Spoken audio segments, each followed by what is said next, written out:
আসসালামু আলাইকুম। সংবাদে আপনাদের সবাইকে স্বাগত জানাচ্ছি। আমি ফিরোজ তোহা। শুরুতেই সংবাদ শিরোনাম। বাংলাদেশের সর্বশেষ গুরুত্বপূর্ণ আপডেট সংবাদে আপনাকে স্বাগত। শুরুতেই সংবাদ শিরোনাম, পরে বিস্তারিত। প্রথমে জানাবো, সাবেক এমপি কামিজউদ্দিন আহমেদ ধনু গ্রেপ্তার।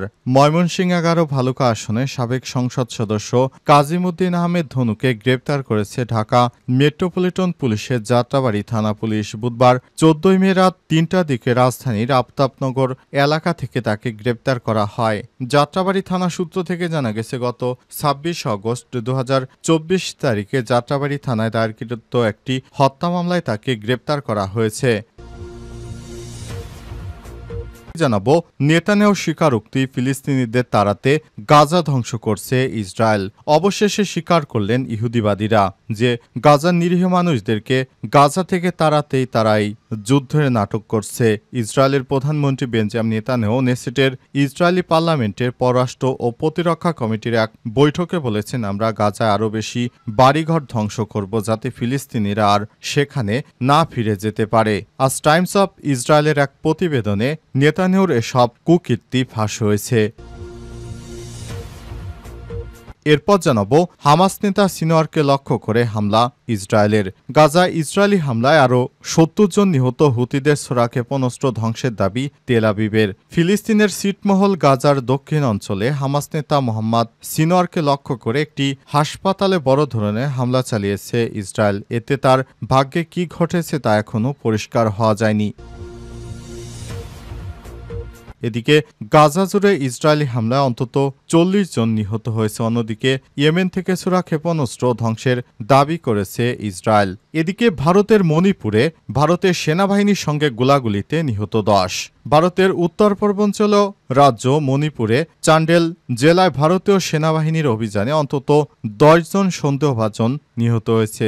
তাদের বিরুদ্ধে এখনও অভিযান অব্যাহত রয়েছে বলে জানিয়েছে ভারতীয় সেনাবাহিনীর পক্ষ থেকে। খবর ইন্ডিয়া এক্সপ্রেসের। এবারে জানাবো, যুক্তরাষ্ট্রের কাছ থেকে $২০,০০০ কোটি ১৬০টি জেট কিনবে কাতার। যুক্তরাষ্ট্রের কাছ থেকে ১৬০টি জেট কিনবে কাতার। মার্কিন কোম্পানি বোয়িং থেকে কাতার এয়ারওয়েজের জন্য সব জেট কেনা হবে। আজ কাতার সফরে গিয়ে প্রেসিডেন্ট ট্রাম্পের সঙ্গে সংক্রান্ত চুক্তির স্বাক্ষর করেছেন আমির Sheikh Tamim bin Hamad Al Thani. এর আগে সৌদি আরব থেকে উপসাগরীয় অঞ্চলে তেল গ্যাস সমৃদ্ধ দেশটিকে গিয়ে বিলাসবহুল সংবর্ধনায় সিক্ত হন মার্কিন প্রেসিডেন্ট ডোনাল্ড ট্রাম্প। প্রিয় দর্শক, এতক্ষণ শুনছিলেন সংবাদ শিরোনাম, এবারে বিস্তারিত। তবে তার আগে বন্ধুরা, অনুরোধ থাকবে এই সংবাদটিতে একটি লাইক দিন। এই চ্যানেলে আপনি নতুন হয়ে থাকলে আমাদের সংবাদটি দেখতে দেখতে চ্যানেলটি সাবস্ক্রাইব করে রাখুন। কমেন্ট করে বন্ধুরা আপনার মূল্যবান মতামত জানিয়ে দিন আপনি বিশ্বের কোন দেশ থেকে বা বাংলাদেশের কোন স্থান থেকে আমাদের সংবাদটি দেখছেন এবং শুনছেন। আর বন্ধুরা, গাজা যুদ্ধে আপনি যদি নিরীহ ফিলিস্তিনিদের ভালোবেসে থাকেন, কমেন্টে ইয়েস লিখে বিশ্ববাসীকে জানিয়ে দিন। সংবাদটি আপনার সোশ্যাল মিডিয়া ফেসবুকে বন্ধুদের মাঝেও শেয়ার করে দিন, যাতে করে তারাও আমাদের এই লেটেস্ট আপডেট সংবাদগুলো জানতে পারে। এবারে বিস্তারিত। প্রথমে জানাবো, সাবেক এমপি কামিজউদ্দিন আহমেদ ধনু গ্রেপ্তার।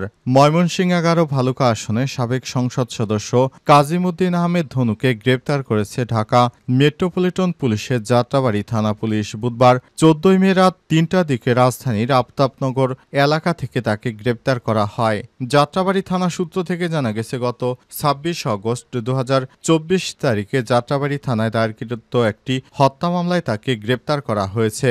গত ১৯ জুলাই ২০২৪ দুপুর ১২টায় যাত্রাবাড়ি থানাধীন উত্তর কুতুবখালী বউবাজার রোডে মাদ্রাসার সামনে বৈষম্য বিরোধী ছাত্র আন্দোলনে অংশগ্রহণকারী মোহাম্মদ আরিফ ১৮ গুলিবিদ্ধ হয়। পরে ঢাকা মেডিকেল কলেজ হাসপাতালে নেওয়া হলে তিনি মৃত্যুবরণ করেছেন। এই ঘটনায় ভিকটিমের পিতা মোহাম্মদ ইউসুফ বাদী হয়ে গত ২৬ আগস্ট যাত্রাবাড়ি থানায় ২৪৩ জনের নাম উল্লেখ করে একটি মামলা দায়ের করেছেন। গ্রেপ্তার কাজীমউদ্দিন আহমেদ ধনু উক্ত মামলার ১৪ নং এজাহার নামীয় আসামি। যাত্রাবাড়ী থানা সূত্র থেকে আরও জানা যায়, গ্রেপ্তার কাজিমুদ্দিন আহমেদ ধনু বৈষম্যবিরোধী ছাত্র আন্দোলনে হত্যা মামলার ঘটনায় দায়েরকৃত 4টি মামলার এজাহার নামীয় আসামি। যাত্রাবাড়ী থানা পুলিশ গোয়েন্দা তথ্যপ্রযুক্তির সহায়তায় রাজধানীর আফতাবনগর এলাকা থেকে তাকে গ্রেপ্তার করেছে। তার বিরুদ্ধে আইনগত ব্যবস্থা এখনও প্রক্রিয়াধীন। আওয়ামী লীগের এই নেতা দীর্ঘদিন ধরে আত্মগোপনে থাকার পর অবশেষে পুলিশ তাকে খুঁজে পেয়েছে।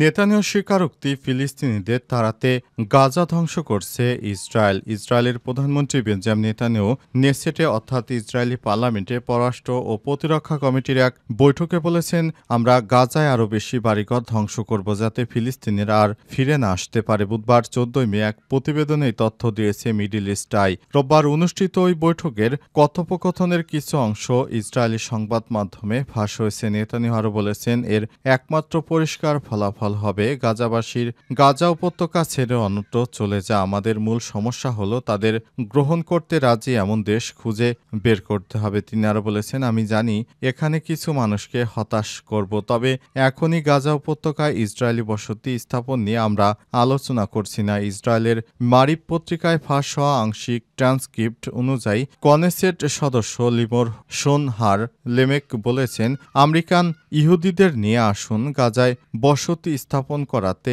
এতে এক ঢিলে দুই পাখি মারা যাবে। নেতানিয়াহু আরও দাবি করেছে, যুক্তরাষ্ট্র গাজা উপত্যকার প্রশাসন দখলের পরিকল্পনায় আগ্রহী রয়েছে। তবে টাইমস অফ ইসরায়েল জানিয়েছে, পরিকল্পনাটি ফেব্রুয়ারিতে ঘোষণা দেওয়ার পরে আরব মিত্রদের প্রবল বিরোধিতার মুখে ট্রাম্প প্রশাসন নিয়ে খুব সামান্য উদ্যোগী নিয়েছেন। ইসরায়েল সেনাবাহিনী চলমান সামরিক অভিযানে গাজা উপত্যকার অধিকাংশ অঞ্চল ধ্বংস করে দিয়েছে। এতে 19 লাখ ফিলিস্তিনিকে একাধিকবার বাস্তুচ্যুত হতে হয়েছে এবং মারাত্মক মানবিক সংকটের মধ্যে পড়েছে। অর্থাৎ নেতানিয়াহু যে ধরনের কর্মকাণ্ড শুরু করেছে তা মূলত গাজা থেকে নিরীহ মানুষদেরকে তাড়িয়ে গাজা দখল করাই তার একমাত্র লক্ষ্য। হামাস নেতা সিনওয়ারকে লক্ষ্য করে হামলা ইসরায়েলের। ফিলিস্তিনের ছিটমহল গাজার দক্ষিণ অঞ্চলে হামাস নেতা মোহাম্মদ সিনওয়ারকে লক্ষ্য করে একটি হাসপাতালে বড় ধরনের হামলা চালিয়েছে ইসরায়েল। এতে তার ভাগ্যে কী ঘটেছে তা পরিষ্কার হওয়া যায়নি। এদিকে গাজা জুড়ে ইসরায়েলি হামলায় অন্তত 70 জন নিহত হয়েছে। অন্যদিকে ইয়েমেন থেকে ছোড়া ক্ষেপণাস্ত্র ধ্বংসের দাবি করেছে ইসরায়েল। ইসরায়েলের একজন ঊর্ধ্বতন কর্মকর্তা এই হামলার বিষয়ে জ্ঞাত দুটি সূত্রের বরাত দিয়ে সিএনএনে জানিয়েছে, মঙ্গলবার স্থানীয় সময় সন্ধ্যায় খান ইউনুসের ইউরোপীয় হাসপাতালে হামলাটি চালানো হয়। গত অক্টোবরে ইসরায়েলি বাহিনী ইয়াহিয়া সিনওয়ারকে হত্যার পর থেকে তার ভাই মোহাম্মদ সিনওয়ার গাজায় হামাসের আসল নেতা হয়ে উঠেছিলেন। ফিলিস্তিনি স্বাস্থ্য মন্ত্রণালয় জানিয়েছে, ইউরোপীয় হাসপাতালটিতে হামলার 6 ফিলিস্তিনি নিহত, আরও অন্তত 40 জন আহত হয়েছে। ইসরায়েলের প্রতিরক্ষা বাহিনী আইডিএফ জানিয়েছে, হাসপাতালটির নিচে ভূগর্ভস্থ একটি অবকাঠামো হামাসের কমান্ডো ও কন্ট্রোল সেন্টার ছিল, সেখানে সন্ত্রাসীদের লক্ষ্যস্থল করেছে তারা। তবে কাকে লক্ষ্য করে হামলা চালানো হয়েছে আইডিএফ তা জানায়নি। খান ইউনুসে ইউরোপের হাসপাতালে নার্সিং বিভাগের প্রধান ডাক্তার সালে আল হামসের ভাষ্য অনুযায়ী হাসপাতালের উঠানে অনেকগুলো ক্ষেপণাস্ত্র আঘাত হানে। এতে কিছু মানুষ ধ্বংসস্তূপের নিচে চাপা পড়ে যায়। ঘটনাটিকে বিপর্যয়কর বলে অভিহিত করেছেন তিনি। হামলার সময় মেডিকেল টিমগুলো রোগীদের হাসপাতালে নিরাপদ পাশে সরিয়ে নেওয়ার চেষ্টা করে। ধারণা করা হচ্ছে এটি গত কয়েক সপ্তাহের মধ্যে গাজায় হওয়া সবথেকে বড় হামলাগুলোর একটি। মণিপুরে ভারতীয় অভিযান, নিহত 10। ভারতের উত্তর পূর্বাঞ্চলের রাজ্য মণিপুর রাজ্যে চান্ডেল জেলায় ভারতীয় সেনাবাহিনীর অভিযানে অন্তত 10 জন সন্দেহভাজন জঙ্গি নিহত হয়েছে। সন্ত্রাসীদের বিরুদ্ধে এখনও অভিযান অব্যাহত রয়েছে বলে জানিয়েছে সেনাবাহিনীর পক্ষ থেকে। খবর ইন্ডিয়ান এক্সপ্রেসের। ভারতীয় সেনার ইস্টার্ন কমান্ডে এক বিবৃতিতে বলেছে, নির্দিষ্ট গোয়েন্দা তথ্যের ভিত্তিতে আসাম রাইফেলস এই অভিযান চালায়। সেই সময় তাদের লক্ষ্য করে গুলি চালানো হয়। এরপর গুলির লড়াই শুরু হয়, সেখানে বাড়তি বাহিনী পাঠানো হয়েছে। গুলির লড়াইয়ে 10 জন জঙ্গি নিহত হয়েছে, সেই সঙ্গে প্রচুর অস্ত্রশস্ত্র উদ্ধার করা হয়েছে। ভারত মিয়ানমার সীমান্তে নিউ সামতাল গ্রামে এই ঘটনা ঘটে। বৃহস্পতিবার সকালেও সেখানে অপারেশন চলছে। বিশেষ করে ভারতে হঠাৎ করে জঙ্গির তৎপরতা বেড়ে যাওয়ার কথা জানিয়েছে ভারতের সেনাবাহিনীর সদস্যরা। ভারতের সেনা সদস্যরা জানিয়েছে যে বিভিন্ন সময় ভারতে অনেক বেশি জঙ্গি সদস্যরা বিভিন্ন জায়গা থেকে আসার পর তারা দেশের বিরুদ্ধে নানা রকম চক্রান্ত শুরু করে এবং এসব চক্রান্তের কারণে বর্তমানে একরকম অস্থিতিশীল পরিস্থিতি তৈরি হয়েছে ভারতের মণিপুরে এবং এ কারণে মণিপুরে মাঝে মাঝেই এই ধরনের সংঘাতের সৃষ্টি হচ্ছে। তবে নিরাপত্তা বাহিনী সর্বোচ্চ চেষ্টা করছে এই ধরনের কর্মকাণ্ড প্রতিহত করতে।